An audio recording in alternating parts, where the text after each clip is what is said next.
Welcome back, Pirate Crew. It's your captain, Yeehaw Yadam, and for today's video, we've got a little deck profile here on Mono Blue Crocodile. Now, Mono Blue Crocodile is a deck that I've been playing for a little bit now. I've been playing since the Limited Battle Series. I kind of dropped it for its new shiny Mono Blue leader that is Don Quixote do Flamingo, but I do believe that Crocodile has his own place.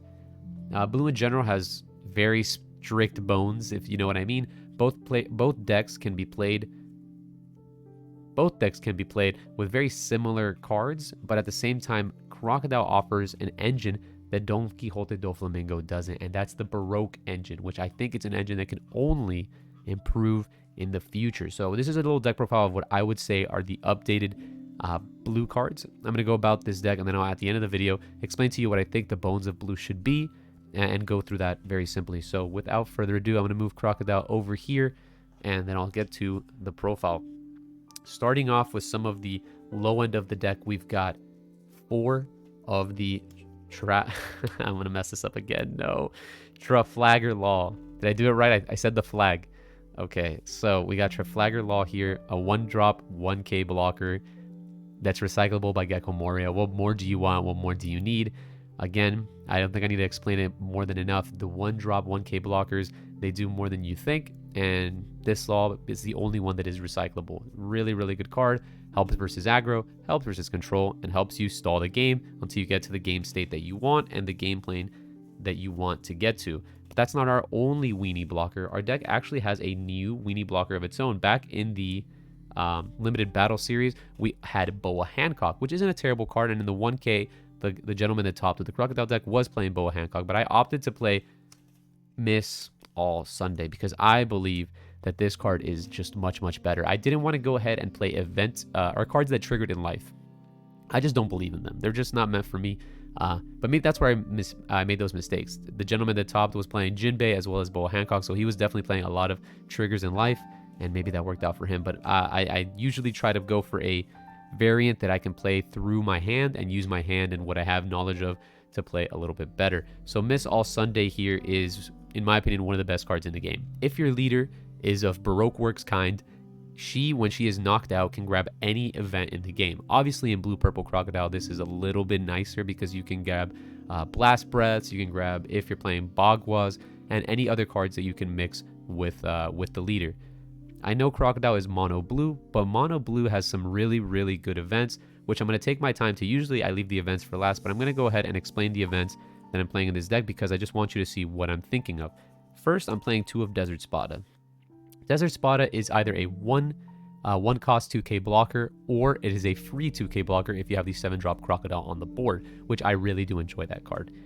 Desert Spada is just another 2K counter, and it lets me filter the top of my deck. If I'm going to draw Pacifista, because I do play the Pacifista engine, I do get to bottom it. I get to go ahead and play with what's known. And if I don't have anything that I need in the matchup, I can just bottom it, right? Mihawk is a really, really good card versus specific matchups, really bad versus others. So if I don't need Mihawk, to the bottom, and I just remove it with a Pacifista. It's a really interesting little mechanic that I'll get to in a little bit, but definitely I wanted some more manipulation of the deck, and Desert Spada is a fantastic card for that. I played a 1 of Overheat. It's okay. It's cute. I ain't gonna lie. It's a 2-cost 4K counter, which is already important. It does, in some board states, really help with the aggro component of the matchups. And it's sometimes a 1-drop 4K counter. So that's kind of what I want. I just wanted a lot of 1-drop 4K counters.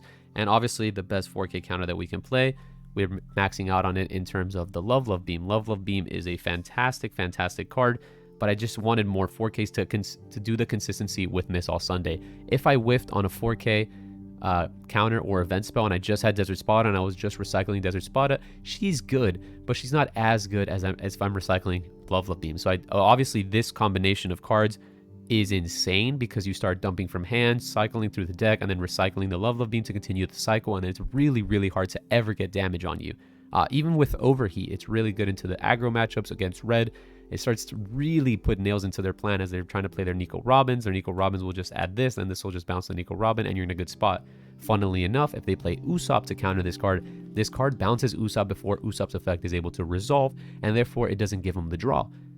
Just interesting little tidbits, but it is a very high event count, and this is a high event count because of the reason that I do not play as many 2K counters in the deck, which is different from the Don Flamingo deck, because the Flamingo deck oftentimes doesn't have the time to keep up Dawn on its turn, whereas Crocodile can afford to do that. You're a little bit of a slower deck, and therefore I do often find myself okay with my Dawn management, so I just leave it off to the side. And that is it for our weenie blockers / events. Let's go into our first little engine. Our first engine is an engine that we're all probably a little bit familiar with, which is Centaumeru. Centaumeru plus Pacifista. Now, maybe you aren't aware of this if you didn't play much of the limited battles, and you're just, you're used to the Pacifista engine being, rotating around Bartholomew Kuma. That card is really, really good. On KO, summon a Pacifista from hand. But what if you can summon a Pacifista from your deck? Yeah, that's what Centaumeru does. For 3 Dawn, 1 Dawn on Centaumeru and 2 Dawn tapped, it summons a Pacifista from the deck, which is an insane mechanic. I can't explain how invaluable that mechanic is, because as you're, summoning the Pacifista, you have time to look through your deck.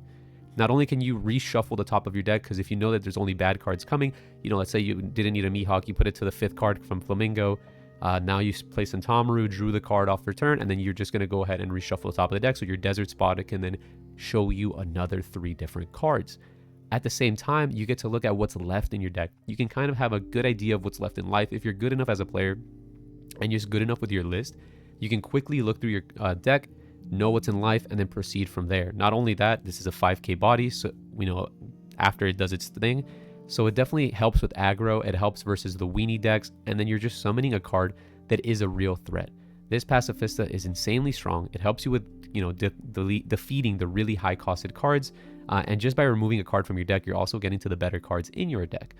At the same time, you're just playing vanillas in the deck, which sometimes isn't good, but that is the drawback of the Centaumeru Pacifista package. If you don't like this Pacifista, you can opt to play the Blocker Pacifista from OP01.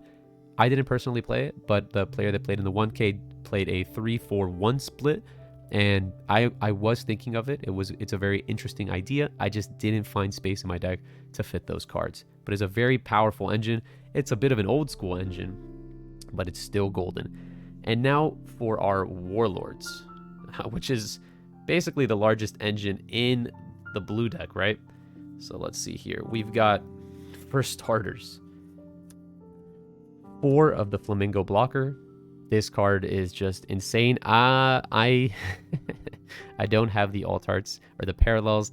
I am a victim of my own market watch, it seems. I didn't get them in time, and now they're just a little high for me to acquire at this point in time.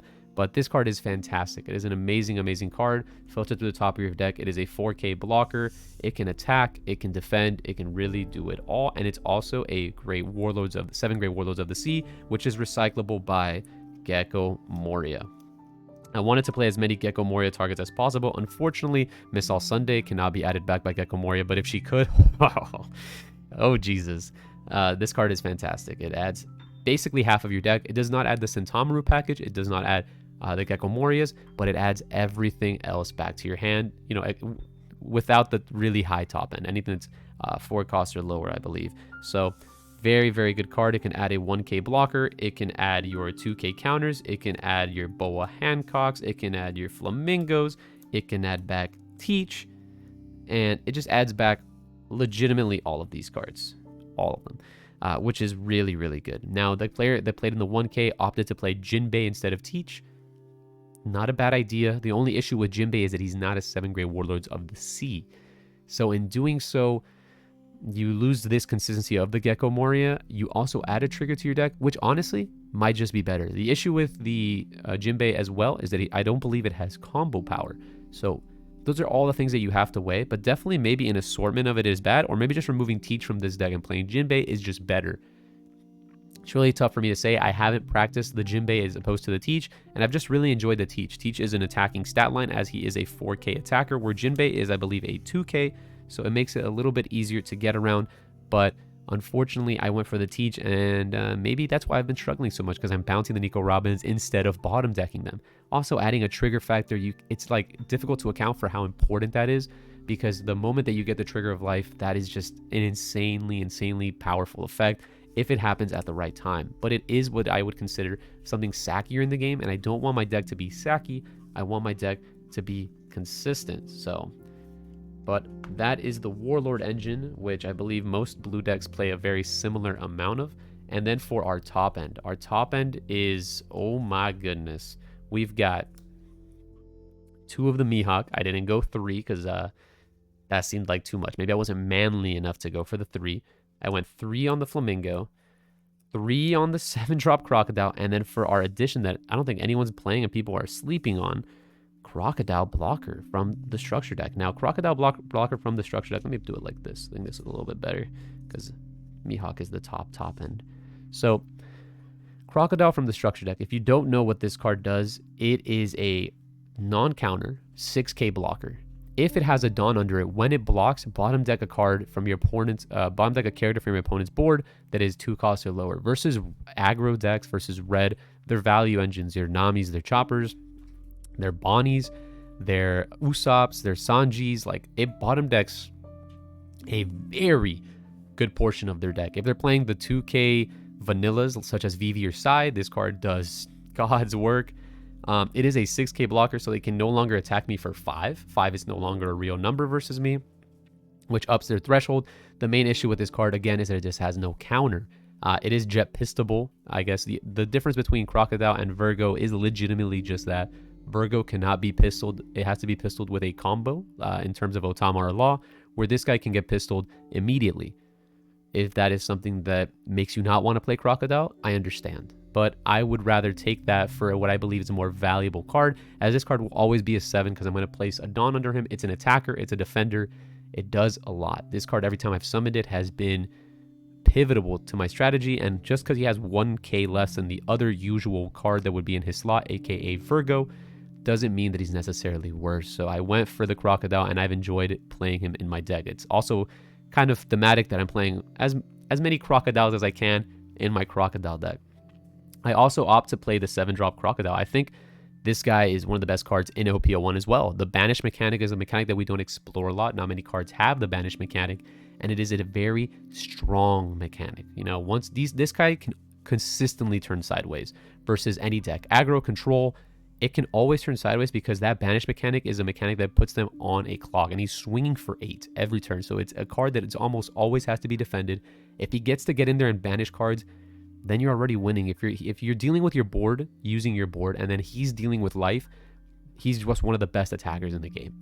8k banish every single time. Very easily to defend, as we have a plethora of event spells. I believe we have 7 event spells, and we're recycling with Miss All Sunday, so we have a technical amount of 11 event spells that we could use off of him to draw, to cycle, to get into bigger, better cards. And then once we can establish him and continue to protect him, we've almost certainly won the game, because we're going to run them out of resources very, very slowly, of course, but definitely surely. Now, I played a 3 of Flamingo back from the Limited Battle series.